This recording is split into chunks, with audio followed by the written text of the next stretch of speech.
Next beauty food. I'm going to make a matcha snowball cookie with rice flour. Rice flour is naturally gluten-free, so it's good for people gluten allergy.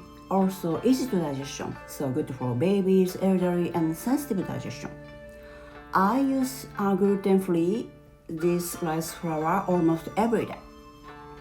So I strongly recommend for people some digestion problem or stomach issue. It's very light. So I'm gonna use rice flour and Lakanto for sweeter, matcha powder, and rice oil.